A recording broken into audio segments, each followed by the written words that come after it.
I am Sandy Shook. I am a mortgage advisor, and I am here with Coffee with Sandy. What this mission is I am trying to just bring the hope to others, to actually look at what their past has been, and what they always dreamed about doing, and seeing what they actually are doing now, to show that people, sometimes your dreams are different than what you expect them to be. And I have the pleasure of having my guest and one of my best friends, Sherry Deffley, with me this morning. Thank you very much for joining me. I don't know if you want to introduce yourself. We've known each other since the 80s. Yes, sorry, we're dating each other now, or aging each other. But Sherry was one of the first people that I met when I first came out to Colorado. So. Well, I started out in Colorado and met this lovely lady. We worked for Briargate Development, and we became roommates. And then I moved away to California, and we just kept in touch. And every time we see each other, it feels like we didn't miss a beat. I am currently in San Diego, been there since 91, and married with 3 lovely children, and they all live in San Diego, and that's where I am right now. That's great. So one of the first questions I ask people is, what is it that when you were in 2nd grade or when you were like 10-ish, do you remember what you wanted to be? I do. For some reason, I wanted to be an Olympic star, wanted to train for the Olympics and be in the Olympics. And when we were here at the Olympic Training Center, I really got that itch. And I remembered when I was a kid, I used to want to do that. I was always athletic, and I just always wanted to be an Olympic trainer or Olympic star. And do you know what never sport? Made it. I loved all the sports. I did like track a lot, so I think I was thinking track. But I love softball and basketball, and now I'm into tennis and skiing and pickleball and pickleball. So that was when you were really young. Yeah, when I was young. Was it all the way through high school too then, or did you change kind of? I kind of changed a little bit. I mean, I always, wanted to be in sports, but I didn't really have the aspiration to become an Olympic athlete. But it was always in the back of my mind, a dream. Cool. Yeah. So did you go to college? So I went to community college in Kirkwood and Cedar Rapids, Iowa, and went for 2 years and then moved to Colorado and then just kept moving west. So, yeah. Very cool. So what was it like, because you grew up in Iowa, right? Is that where you were born and raised? Yes. Okay. So lived in the same house that my parents lived in when they were married and young. Went to Kirkwood Community College, I think in 82. Yes, 82 to 84. And living in Iowa was very unique because the families are so close together. We didn't really do a whole lot. I hadn't been to a mall. Wow. Until I went to college. Serious? Yeah, hadn't been to a fast food. Wow. Any fast food restaurant until I went to college. It was very unique. Growing up with my grandparents, all my cousins, we had hand-me-down clothes. We, just spent every holiday together, every weekend together. Went to the river, went fishing, boating, chased cows. I mean, there was just many unique things. We had snowmobiles and motorcycles and. Yeah, I think the first time that we ever went to chase cows out here was with you. Yep, maybe, yep. And I think you taught us how to, what is it, cow tip? Yeah, well, cow tip too. Yes. Yeah, that was yeah, fun. I think when I first moved out here, I learned a lot. New experiences. Sorry, anyway. Bad influence. Not at all. I did come from Minnesota, and it was a small town out there too. So, but yours wasn't in a farming community. Right? It was, but I was a town girl, so we, our family. So I come from a family of 8. You have 2 sisters. Yep. But with my family, we would always get an opportunity every month, Mom would have to do the monthly grocery shopping, and there were two of us that always got to go with her, and so it was a whole entire day. We'd go drive up to St. Cloud, and we'd have breakfast at Walgreens, and then we'd go to the warehouse, we'd go shopping, we'd get to be able to do that. So that was always fun. So we experienced malls, early on, just because of those, early days of when you shopped for the entire month for food instead of, weekly or daily, whatever people do now. True. What was high school like for you? Because I can't imagine you have changed much since then. I had a great high school experience. What was your favorite class? English. Oh, that's right. You did say you were English. Yeah. I don't know why I liked English. I just always did. But I was so concentrated in sports. Like I was always in the sports. So our high school was 8th grade to 12th. Oh, really? Yeah. Oh, wow. So when we were freshmen, we could try out for the varsity team. And because our high school was only a town of 1,500, I think there was 60 in my class. Wow. A lot of people would make the varsity team as a freshman. So I did all 4 years, played varsity all 4 years. Softball was probably my favorite because I actually went on to college and played a little bit of softball. Track is probably my next favorite. I still have a record in high jump. You do? Uh-huh. Wow. 6'1". That's cool. Yep. 6'1". Uh-huh. Wow. And I did hurdles, and then basketball was fun too. So I always had a boyfriend in high school. Okay. One of my boyfriends, my sister had a crush on, and she didn't know that we were dating, so she kind of got mad at me a little bit. Can't see why.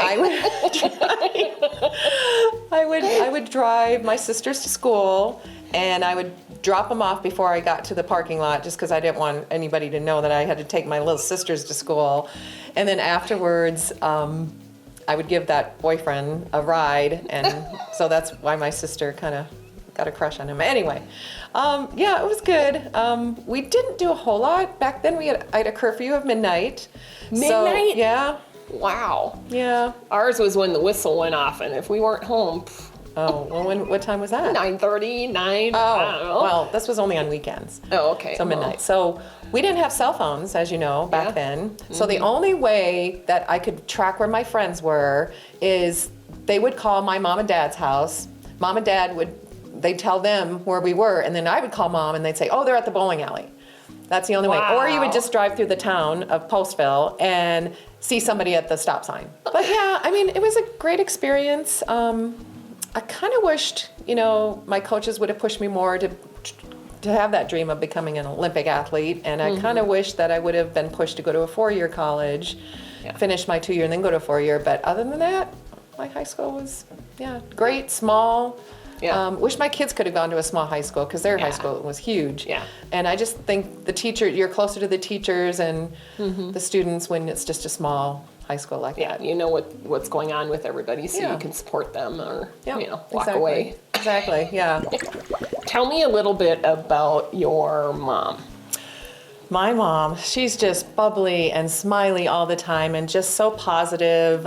She's had a few health setbacks lately, but since I've been out here, I'm visiting them for 7 weeks right now. Since I retired, yes, we'll talk about that later. But she is just so loving and giving. Whenever I come here to visit them both, they're always like, which meals do you want? What do you want me to make? Should I do some cookies? She made apple dumplings. Every time I go somewhere, she wants to make sure that I know where I'm going and what time I'll be back. And it's just like we're little kids again. She just loves the caretaking. Yeah. She's just very, very soft-hearted and very cute. He has purple hair. Yeah, I know. I love her purple hair. What about your dad? My dad, I think I'm most like my dad just because he's a little bit more, my mom's a very social butterfly. My dad's a little bit more shy.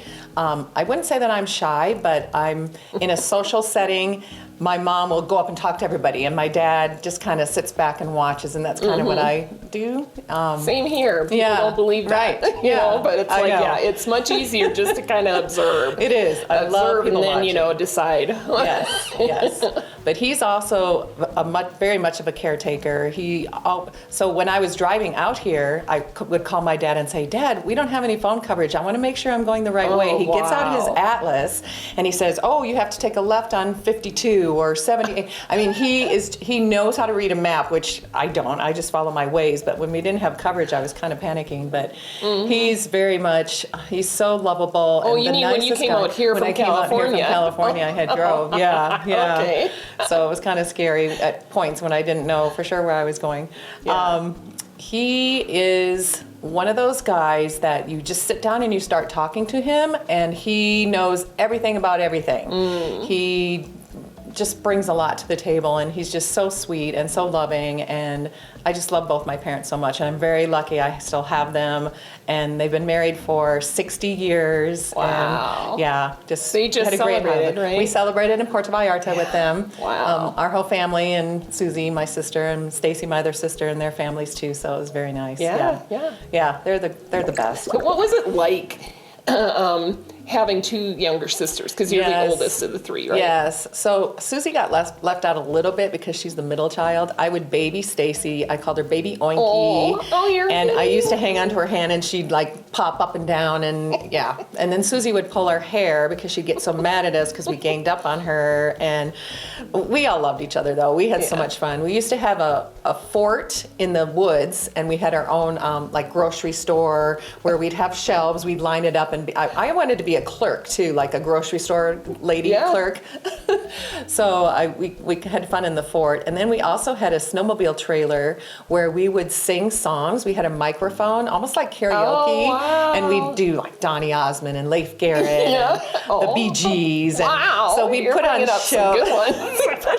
We'd do shows for Grandma and Grandpa and Mom and Dad, and the trailer was in the shed, so the shed had an open door. So we'd be standing on the trailer with our microphones, and they'd be in the back in the audience watching our shows. So we just had so much fun together.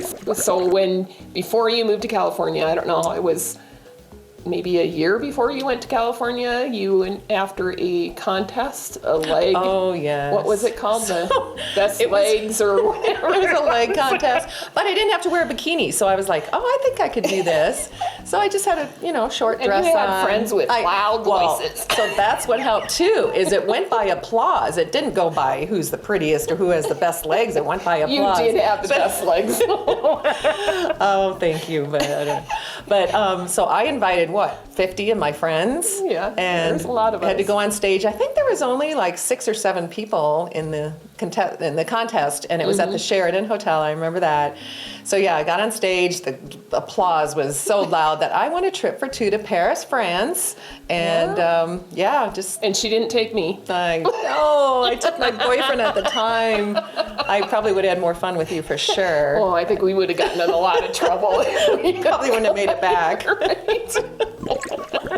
So tell me about your holidays when you were growing up.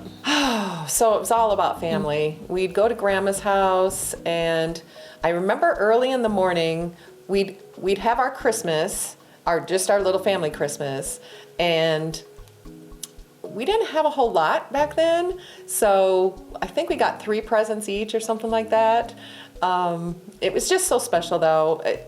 Grandma's house was wonderful because all the cousins would come there. Oh, yeah. And we'd have a huge meal, and Grandma would be cooking all day. But what's different about then versus now is she prepared 2 meals. So we would have lunch, which they called dinner, at noon.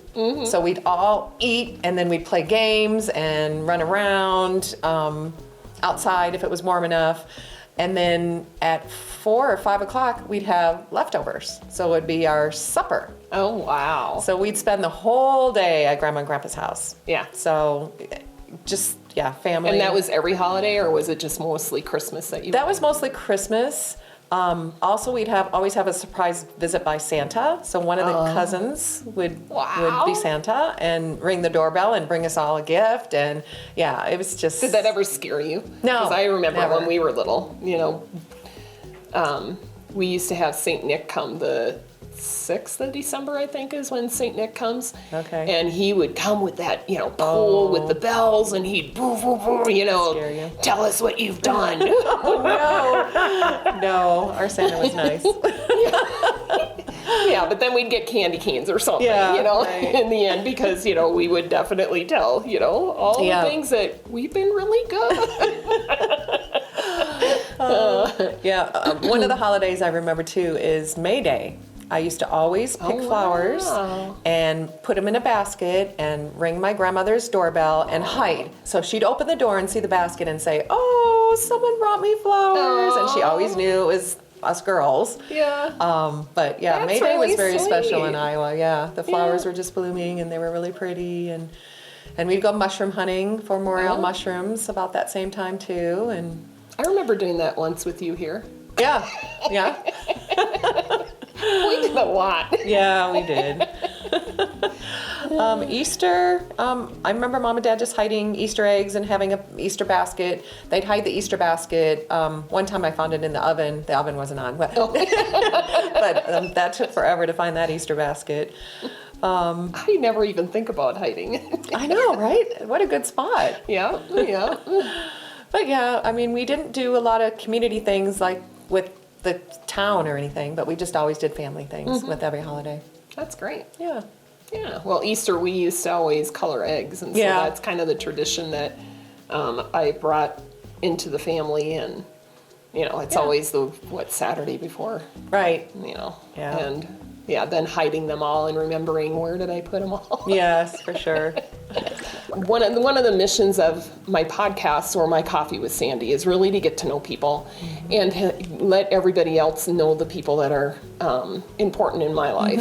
And I know that you've been through some things, and I would really like to share some of those if you're willing. Of course. Only because I want to be able to show that even when you go through a hiccup in the road, that things actually can turn around for the better, and not to give up. And that's one thing that I've always admired about you is that, with the different things that has happened with you physically, with your back issue, just the history, that you just keep pushing forward, and you always have a smile on your face. Yeah. So, I guess maybe if we could talk about the back problem, or I can't remember what's called ankylosing spondylitis. And when I was 18, when I was 18, I started having lower back pain. And when I moved out here, I must have been 21. It was really bad. Like I was getting up in the morning and barely walking. So I kept going to the doctor. They kept saying I had pulled muscles. And eventually I saw a rheumatologist and he said, "No, you have an autoimmune disease, ankylosing spondylitis." And the reason we found that is because there's a blood test called HLA-B27. I was positive, but that doesn't mean that you have the disease. It just means that it could be linked in your family history. And my dad has it, and my grandmother had it. Wow. So yeah, it was quite a setback. I started taking an anti-inflammatory, and that helped a lot. So from that point till I had kids, I was on that anti-inflammatory, and then once I started having kids, then for some reason I went into remission. So I'd have flare-ups maybe 2 times a year, and now I've been in remission for 15 years. So pushed through it. It was tough. It was a lot of pain, but well, so now did your dad have that before you were diagnosed, or did you? Oh, okay, because I do remember you telling stories that he would only be able to sleep in a recliner. Yeah, sleep in a recliner when he had flare-ups. I remember as a kid standing on his back trying to step on the kinks so that it would make his back feel better. Yeah. And so he'd be like, who's next? Which kid is next to step on my back? Anyway, and then grandmother, I remember she she had a brace on, and she would be kind of slouched over, and I just remember like she'd turn the wrong way and go, oh, like she'd be in so much pain. So yeah, that was tough. But And see, and I didn't know that you had it that early on. Oh, okay. I mean, you knew how to fake things. Yeah. I mean, I think you still do, but again, you push forward. Yeah, I don't like to burden people with. I don't like to complain. I don't like to make people feel sorry for me. So Yeah, but just being positive. Yeah. Yeah. So it's all good. Okay, so then we kind of lost touch for a little bit. A little bit. But we came back together because of marriage. Yeah. Yeah, I found the love of my life here in Colorado Springs, and we both played softball, and it just seemed like the right thing to do. We got married right away. But then there was kind of some setbacks where I suspected there was somebody else involved, and I think I contacted you and said, this is what's going on, I don't know what to do, and you told me about the reverse dialing on the phone. So I learned some phone numbers and found some addresses, so I think there's another girl involved too. And so we sat in the parking lot of the college that he was attending. He had an evening class, and we ended up following him to the second girl's house, and we knew he was in there. So you and I drove to the first girl's house, knocked on the door. I told her. We really were courageous. Oh my back then. gosh, right? And for some reason I had a little videotape in my pocket, so I videotaped the whole thing. This story is so amazing. So I knocked on the girl's door, and I told her who I was. Right. And she said, "What? Are you kidding me? He told me he was divorced." And anyway, she had a child, so she put her child in my car, and she got in the car with me, and we went to the other girl's house where we knew he was, and knocked on the door, and the girl answered, and I just told her who I was, and she said, "He's downstairs." So walked outside around the backyard. And I was not there, folks, this time, the second time. No, the second time you were, okay.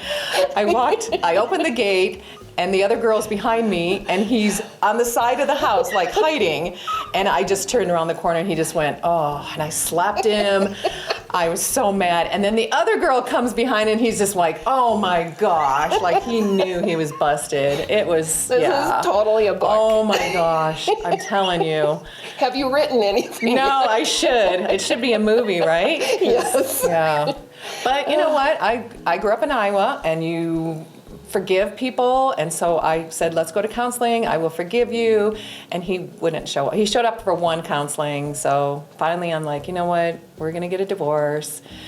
So then I applied for a job in California, in San Diego. I said, I just need to get away. And this was with the same company you were working with, right? That's right. Yeah, SAIC. Yeah. So I was working by the airport here, so I applied for a job, I got it.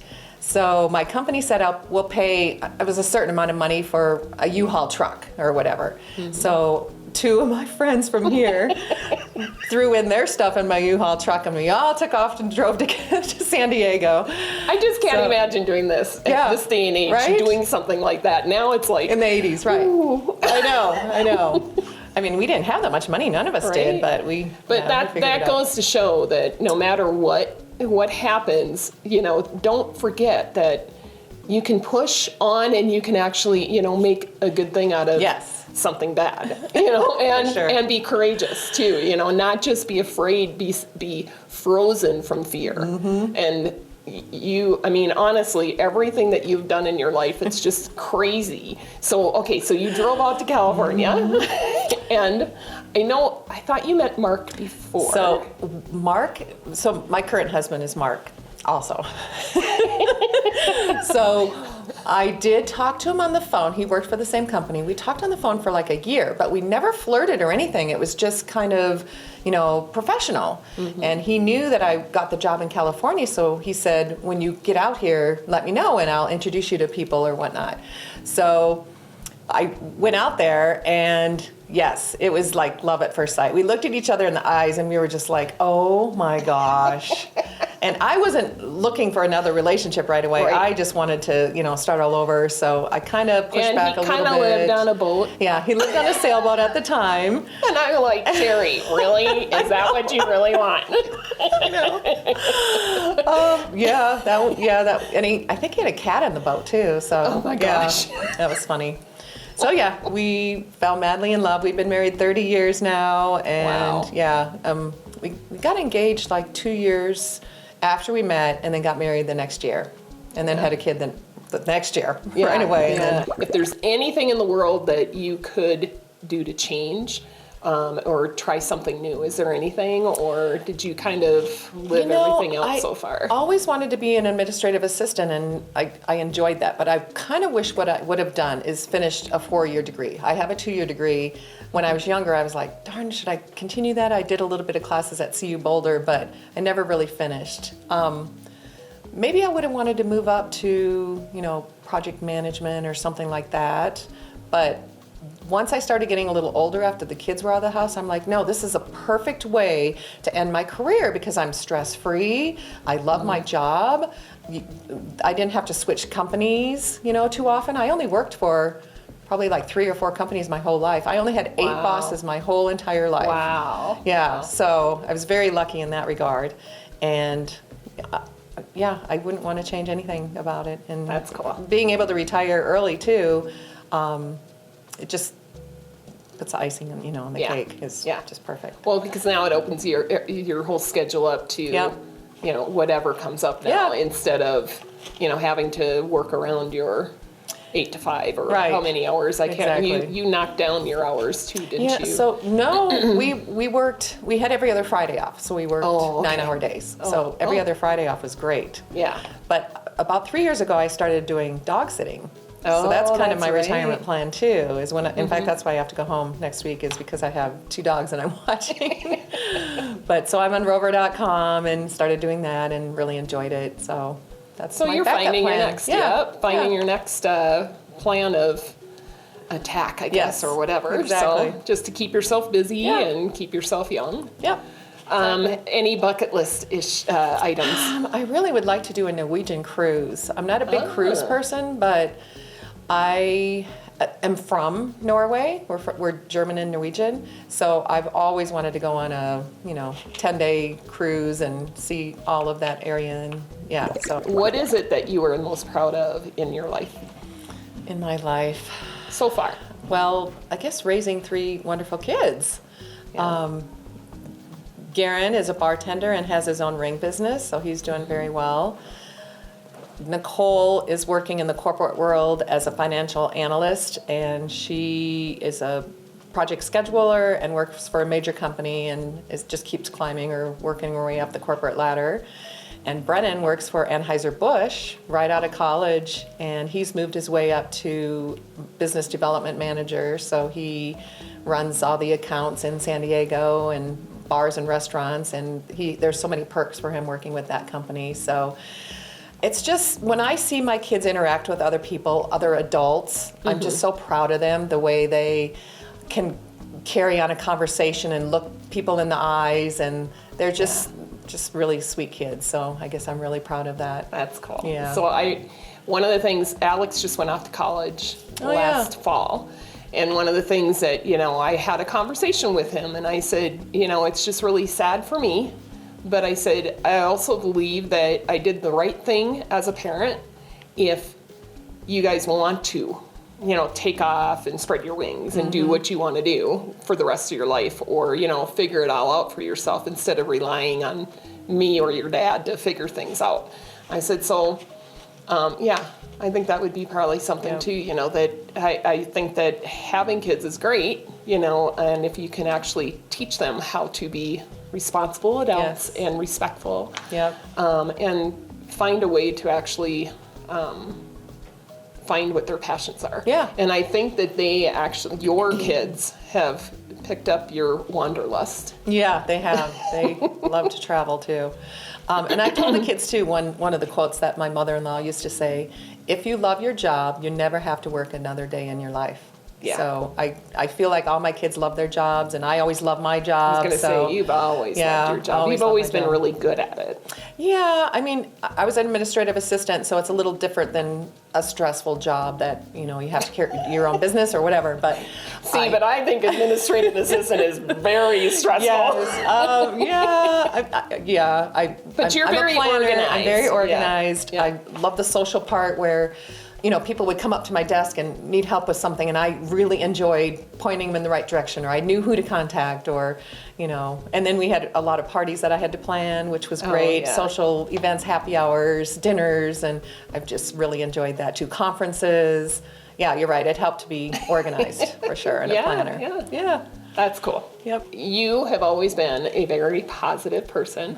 As you said a little bit earlier, you try not to look at, you know, be the woe is me type. If you ever do get yourself in a funk, what do you do to get yourself out? Workout.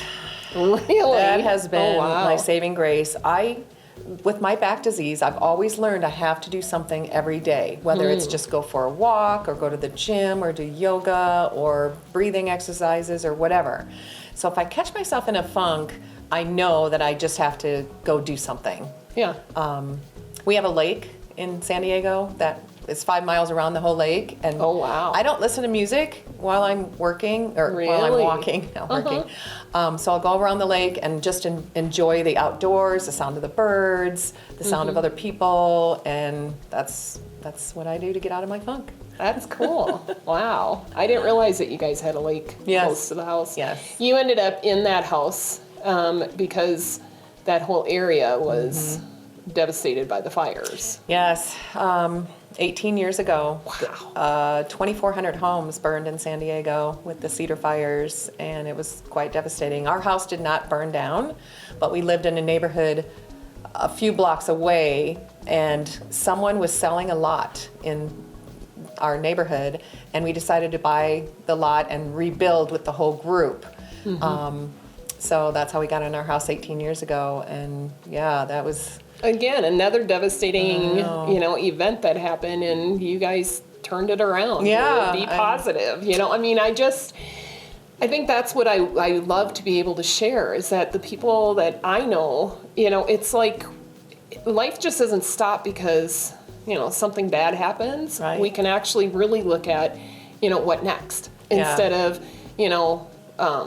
life is over. Right. I mean, I know that if my mom would have told me half of the things that we go through now, For sure. but then I'm like, what would I do anyway? It's like I've tried to enjoy life as much as I can, and I think that meeting people and hearing their stories are, what lights me up.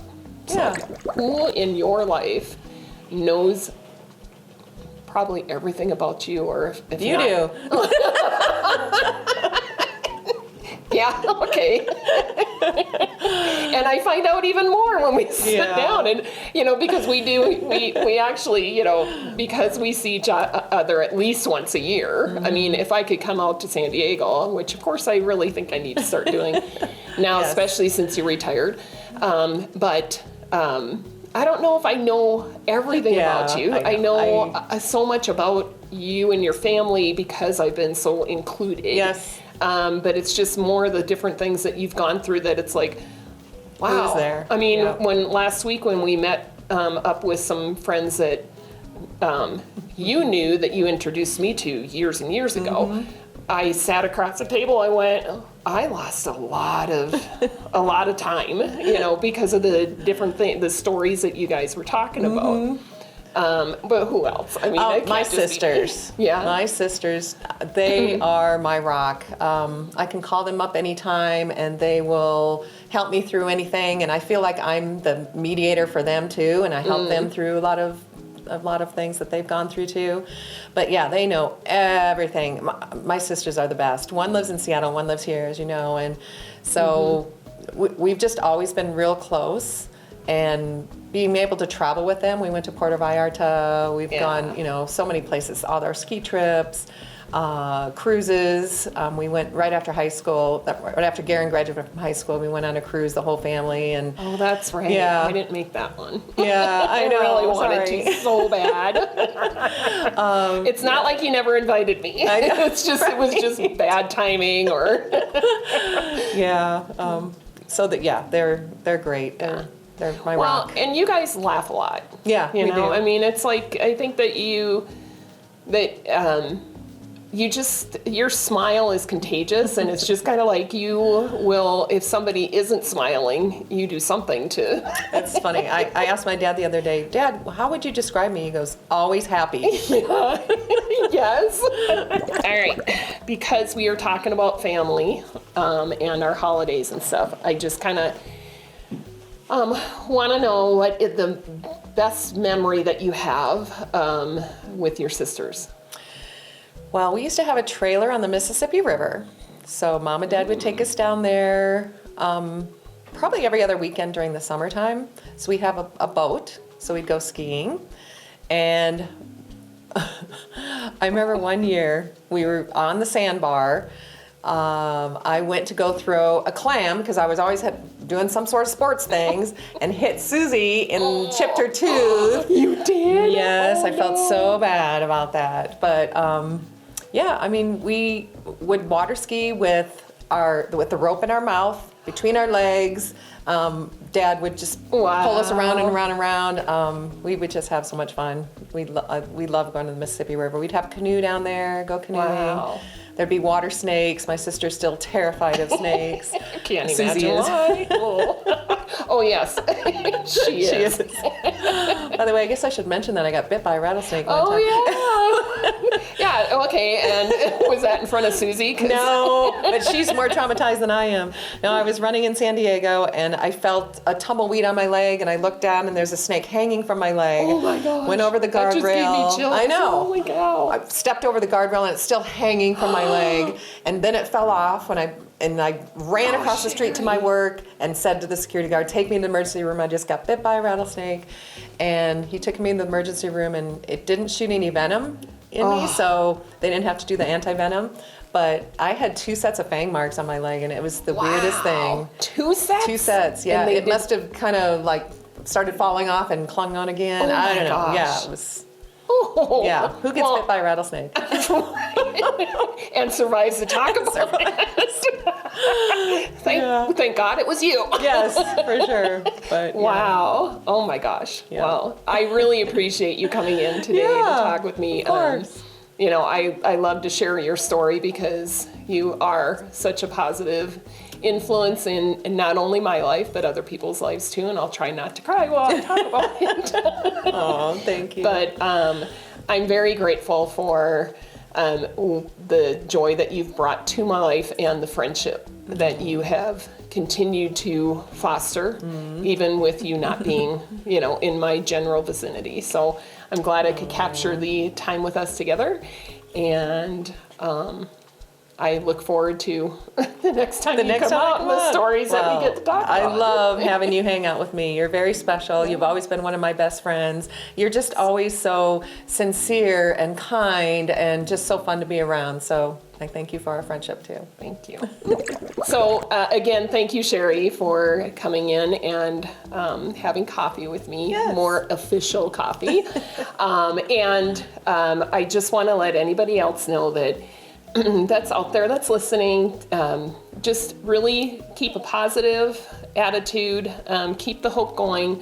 As Sherry was able to share a lot of the different things that has occurred in her life, she sure has definitely pushed forward and has given me a lot of inspiration to push forward as well. As I said in the beginning, I am a mortgage advisor, and I have changed careers after 22 years in the IT world. And I am a no pressure person that would love to review anybody's finances to see if you might be able to get into a home. If you can't purchase right now, maybe you can purchase, a couple months down the road just to make a plan. I'm always willing just to sit down and have a conversation. So you can reach me. My website is sandyshook.com. And my number is 719-339-9637. Sherry, any parting words that you'd like to share? I want to highly recommend Sandy. She's amazing. She will help you as much as she can, and just go with her. Thank you. Of course.